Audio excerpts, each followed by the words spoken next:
Okay, something very weird is going on. I think we're in the Matrix. Very unusual. And what is that?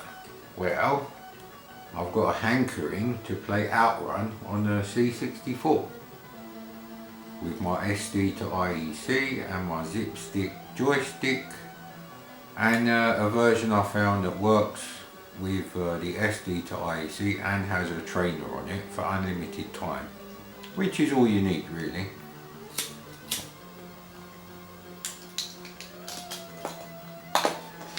Can't be nostalgia because I never had Outrun on the C64. My cousin showed it to me and I wasn't impressed. I had an Atari ST at the time, I think this was 86. Now I expected Outrun to look like Outrun as far as the ST conversion goes. Very close approximation.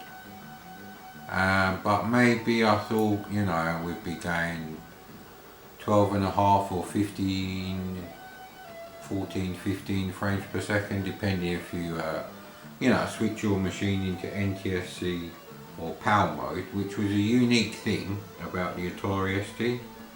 There were programs you could just run, very tiny programs from GEM that would just put the machine into 60 Hz mode. And that would be 60 Hz PAL 60. That's years before Sega or Nintendo come onto that with their RGB cables for their 16-bit consoles. There was actually going to be an Atari ST console. And this is not the precursor to the Jaguar. You know, it was actually just an Atari ST. There was no different sound hardware, no blitter chip, nothing. This was when people were asking Atari in 1985, will the 130 ST come with a Atari cassette recorder as well to load games in from cassette, because 128K games on cassette were common, very common.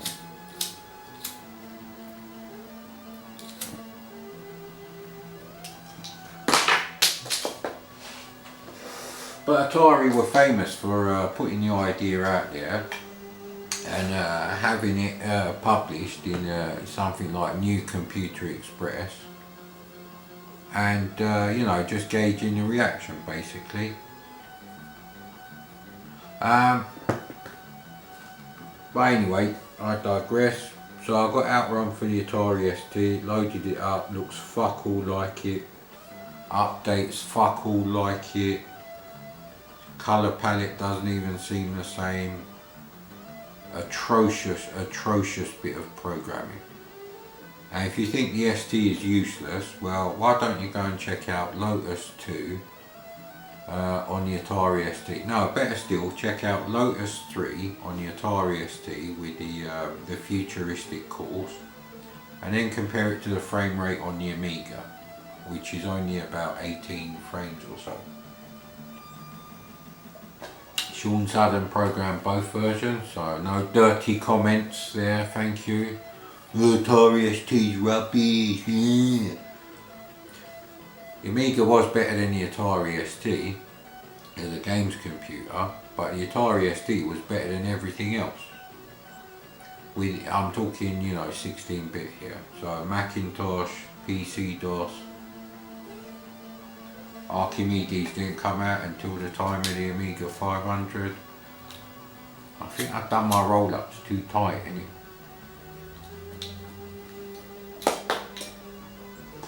They're more Dominican Republic than Cuban roll-ups. You rolled them too tight, yes, that's the episode of Seinfeld with the crepes. I think that's the one with Lloyd Bridges, I'm not sure though. So yeah, and from that day onwards I never bought an original game without either trying it out in the shop or getting a crap copy, no way. So I'd never have paid like 25 quid for oil. It's a choppy version of Thrust with slightly better graphics when they're not moving, and a shit tune, if there even is one. So there you go. So but here we are, Outrun time. We've selected course B.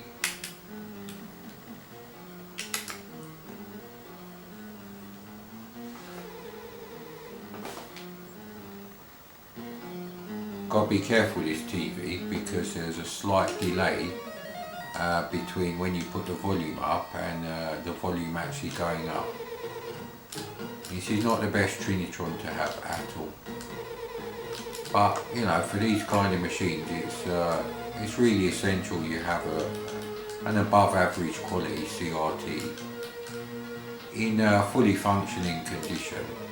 You know, because the modulator that the aerial and the composite etc. are connected to, they degrade over time.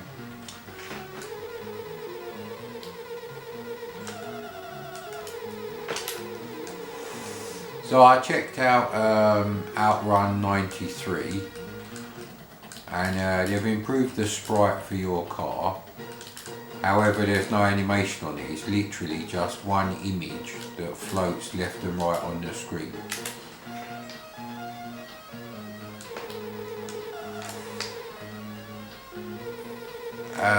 And none of the other graphics have been changed at all in any way, including the road graphics. None of the updates have changed the other cars, the road objects, the fact that the tarmac on the road is the same colour as the grass or sand or dirt on the side. We chose path B. You can only choose one of like so many paths. But the game engine is very fast.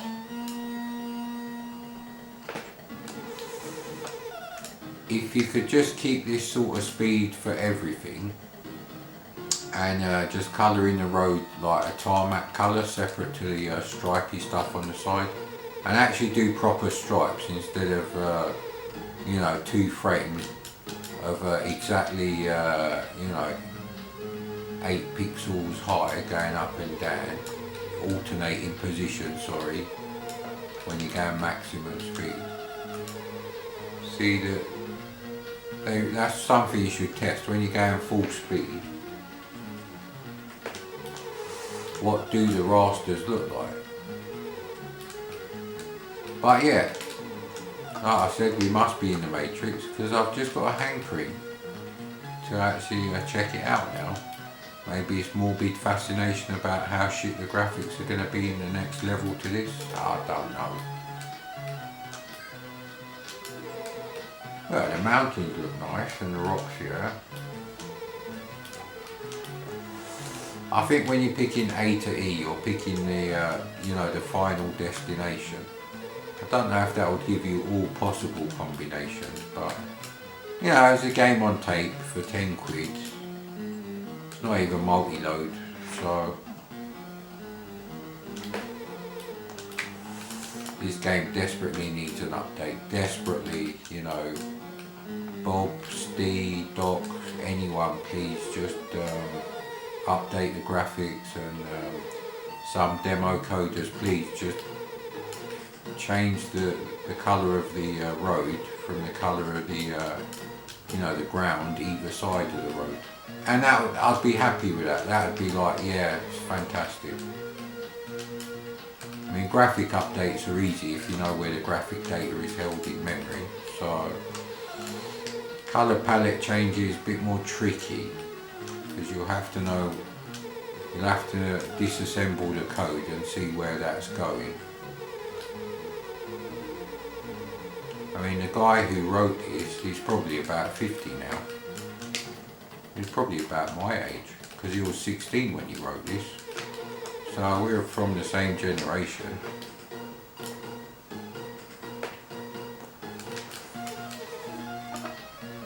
So really, I just wanted to see if the graphics on the first level are actually, you know, a sign of worse things to come, or they are actually get the worst over and done with.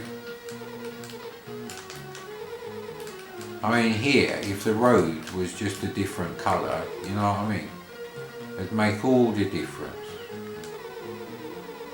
And not so much here.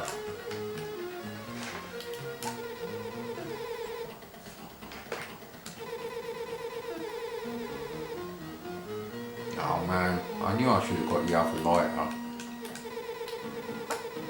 Why does my roll-up keep getting out? So, you know, even the music's fine. Nothing wrong with that at all.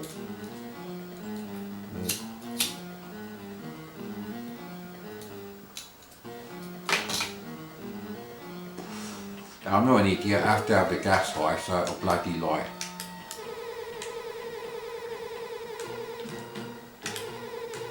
Yeah, I'm gonna have to change the lipstick as well.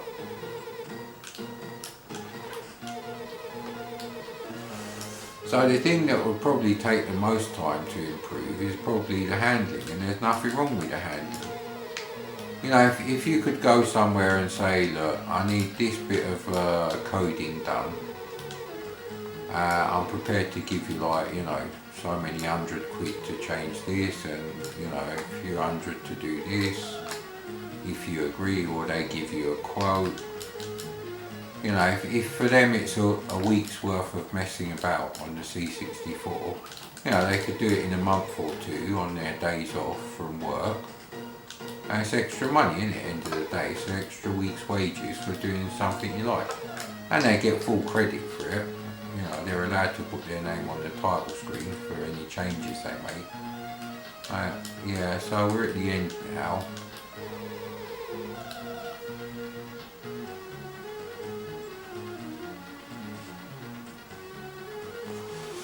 So it's a bit like Law of the West. So you're always going to have to play it with that layout. I could even live with that. There's so, and you know, where the sky changes colour, just do a raster in the border. I know the graphics are not going to go in the border, but psychologically it will look a lot better. It will make it look like a full screen machine. That's the one thing about the C64 that I'm not happy about. You know, the borders are just too big. You know, I don't know why they have to be like that. There are other machines with the same resolution,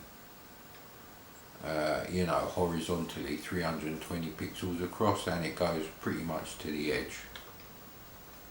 I think the Atari has more than 320, Atari 8-bit computers, but oh no, look, the camera's moved. Ooh. Bloody hell, how much has that camera moved, eh? So let's try root E. So we'll just do root E, so hopefully only the first level is the same. We don't have to see them rubbish Wendy houses anymore. So yes, no Amstrad 6128 for me. And I don't really care, because if no one's actually going to watch any of those videos, then it's a waste of money for me, because I already have a 464, an MP3 player that will play higher quality than MP3 or WMV. It's a proprietary Sony Walkman format. That's why it takes so damn long to upload your MP3s to it, because it's actually converting them as it's uploading them. Oh man. So this is really what life with an SD to IEC is like. Not just trying to remember what games you liked or what ones you want to try on real hardware.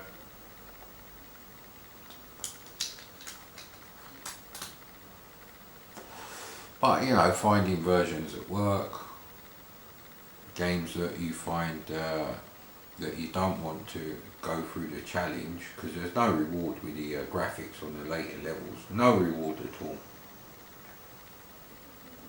That reminds me, I still haven't done the review of Panther, which has quite a unique reward for getting as far as possible into the game. Certainly about 4 minutes of gameplay. And that's something I remember as a kid, so I was like, God damn it, why don't you just beep, beep, beep, beep, beep, the beep.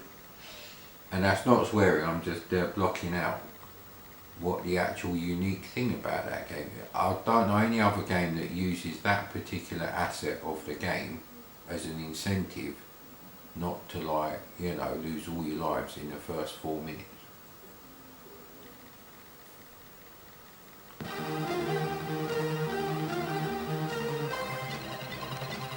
Right, I had to turn the camera off because the battery started flashing. Right, let's go. Let's have Splash Wave. No, actually radio off this time. Never played it with a radio off.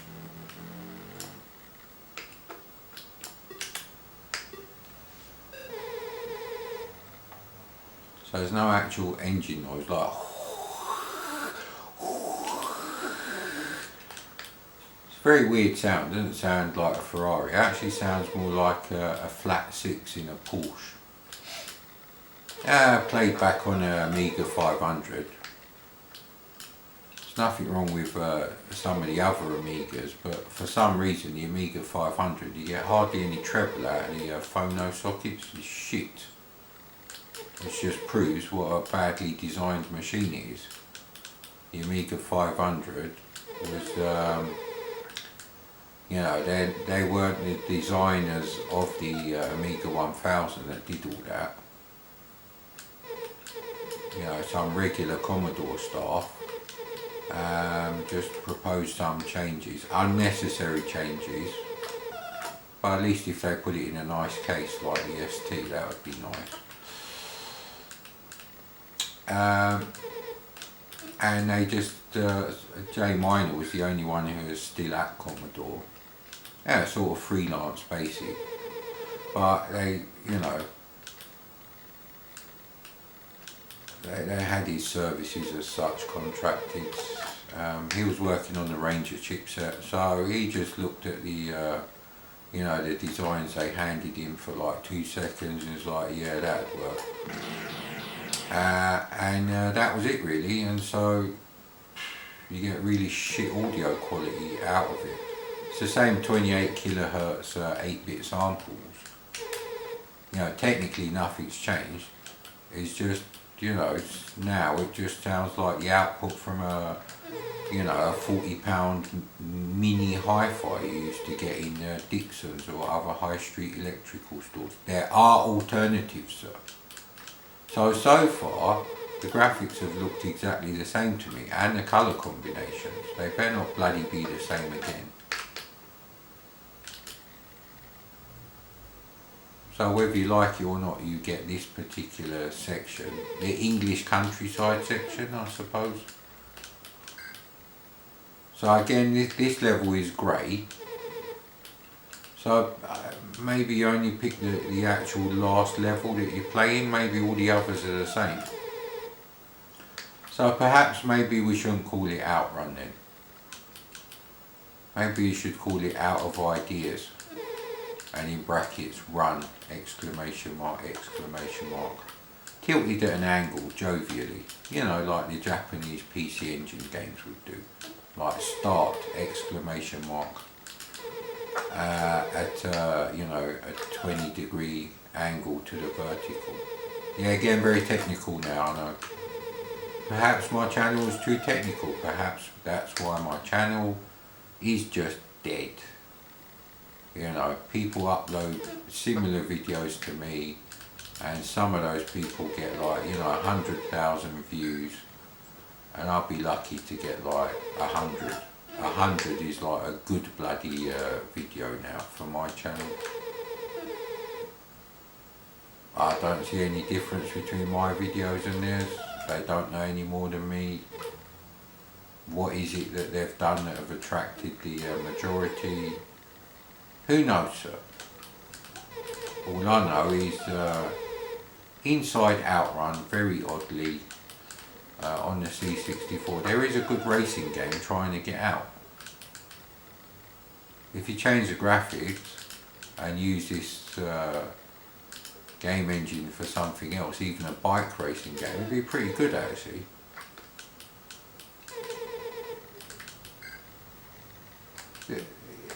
The graphics look exactly the same. What am I actually changing? Is it literally the last stage that changes and nothing else? So you do the same 3 stages whatever you do. I thought it's just because I picked A and B. But again, like I said, it doesn't have to be perfect. To do all the levels would have to be a multi-load, and this isn't a multi-load, so you know, that's unfair. There's quite a lot of variety.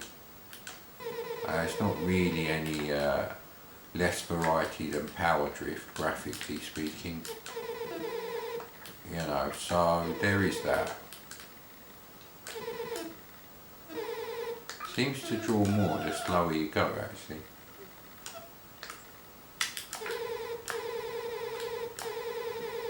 They draw really weirdly, it's like they're not being drawn all the time. So this is actually the best speed to go in first gear if you want the effect of like loads of roadside objects. Perhaps maybe just a little bit more than that. But going full speed actually makes it worse. See, if this was full speed, you know, that's a bit weird. So, you know, a bit of tweaking in the code would be necessary. But no one's really done anything with this, and that's a strange thing. Well, the floor hasn't changed colour, we're still on the dirt track, so I can't really see the difference. It just seems to change the order of where, you know, the colour palette for when the rubbish people sprites are going on. I think that's enough of that anyway.